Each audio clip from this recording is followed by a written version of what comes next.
Hi friends, welcome to my channel.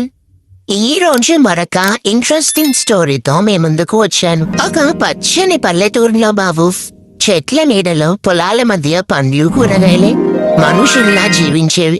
ఒకరితో ఒకరు మాట్లాడుకుంటూ సంతోషంగా ఉండేవి. ఆ ఊరిలో అందరికీ అవసరమైన రెండు ముఖ్యమైన పాత్రలు ఉండేవి. ఒకరు ఒరిజినల్ పాలు, ఇంకొకరు ప్యాకెట్ పాలు అని చెప్పుకునేవాడు. ఈ ఇద్దరు తమ తమ విధంగా గ్రామానికి సేవ చేసేవారు.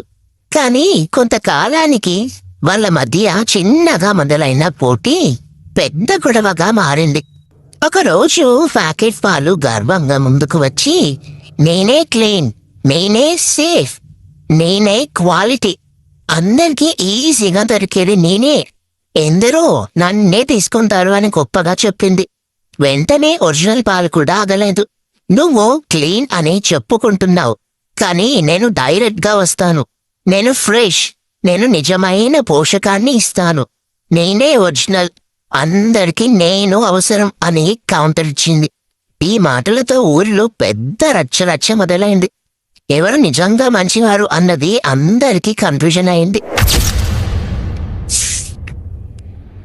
ఈ గొడవ పెరిగి ఊరి మధ్యకు వచ్చింది.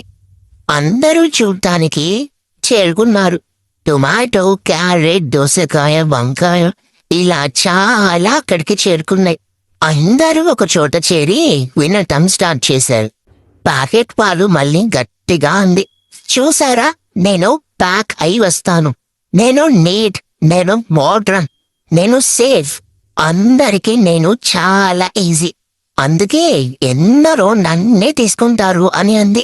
వెంటనే ఒరిజినల్ పాలు కోపంగా, ఈజీ అని చెప్పటంతో క్వాలిటీ రాదు, నేను ఫ్రెష్గా ఉంటాను, నేను డైరెక్ట్, నేను నిజమైన బలాన్ని ఇస్తాను, నేను లేక ఎవ్వరూ ఉండలేరు అని అంది. ఇద్దరూ తమ తమ గొప్పతనం చెప్తూ గొడవ పెంచుకున్నారు.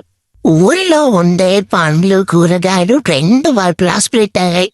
కొందరు ప్యాకెట్ బెటర్ అన్నారు, ఇంకొందరు ఒరిజినల్ బెటర్ అన్నారు.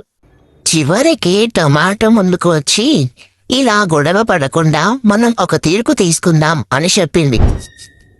అందరూ అంగీకరించారు. వెంటనే పుచ్చకాయని జడ్జిగా పెట్టారు, ఎందుకంటే అది కామ్గా, బ్యాలెన్స్డ్ గా ఆలోచించే స్వభావం కలిగినది. అండ్ హియరింగ్ కూడా మొదలైంది.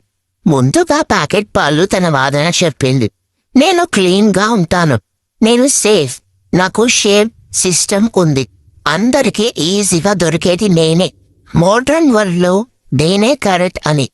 తర్వాత ఒరిజినల్ పాలు తన వాదన చెప్పింది, నేను డైరెక్ట్ గా వస్తాను, నేను ఫ్రెష్, నేను న్యాచురల్, ఇంకా నేను నిజమైన పోషకాన్ని ఇస్తాను, నేను స్లోగా కానీ స్ట్రాంగ్ గా హెల్ప్ చేస్తాను అని చెప్పింది. పుచ్చకాయ కొంతసేపు ఆలోచించింది. వెంటనే ఒక్కొక్కరిని అడగటం స్టార్ట్ చేసింది.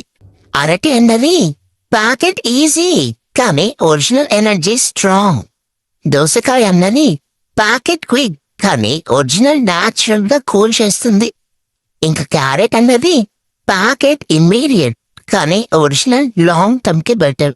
అందరూ తమ ఎక్స్పీరియన్స్ చెప్పడంతో ఒక విషయం క్లియర్ గా అయింది, ఇద్దరికి తమ ప్లేస్ ఉంది. అప్పుడే పుచ్చకాయ నెమ్మదిగా తీర్పు చెప్పింది, మీరు ఇద్దరు కూడా ఇంపార్టెంట్, కానీ ఒక్కడు మాత్రమే బెస్ట్ అని చెప్పటం తప్పు. ప్యాకెట్ ఈజీ, సేఫ్, సిచ్యువేషన్ లో యూస్ఫుల్, ఇంకా original, natural, strong daily life లో అవసరం. మీరు ఫైట్ కాదు, బ్యాలెన్స్ నేర్చుకోవాలి అని చెప్పింది. ఆ మాటలు విన్నాక ఇద్దరూ సైలెంట్ అయ్యారు. ప్యాకెట్ పాలు తలదించుకొని, నేను ఓవర్ గా మాట్లాడాను, నేనే బెస్ట్ అని అనుకున్నా అని అంది. నేను కూడా నా మీద గర్వంతో మాట్లాడాను అని అంది. ఇద్దరు ఒకరినొకరు చూసుకుని చిన్నగా నవ్వుకున్నారు. ఊరిలో ఉన్న పండ్ల కూరగాయలు కూడా క్లాప్ చేశారు, ఎందుకంటే వాళ్ళు ఒక విషయం అర్థం చేసుకున్నారు, పోటీ కంటే సమతుల్యత ముఖ్యం అని. ఆ రోజు నుంచి బాబు ఆ ఊరిలో ఒక కొత్త మార్పు వచ్చింది. ఎవరు ఏది ఉపయోగించినా దాని విలువ అర్థం చేసుకుని ఉపయోగించడం మొదలుపెట్టారు. రోజు వారి జీవితంలో సహజమైన దానికి ప్రాధాన్యం ఇచ్చారు. అవసరమైనప్పుడు మాత్రమే ప్యాకెట్ వాడారు.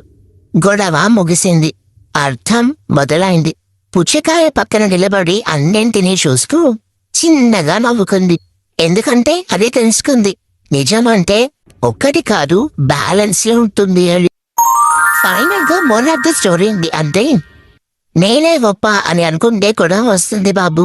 ప్రతి దానికి తన విలువ ఉంటుంది. సమతుల్యత నేర్చుకున్న వాళ్ళే నిజంగా గెలుస్తారు. మీకు ఇంకా ఇలాంటి స్టోరీస్ కావాలి అంటే నా ఛానల్ని సబ్స్క్రైబ్ చేసి అలాగే బెల్ ఐకాన్ కూడా క్లిక్ చేయండి. ఇంకా లైక్ చేయండి, షేర్ చేయండి. Thanks for watching.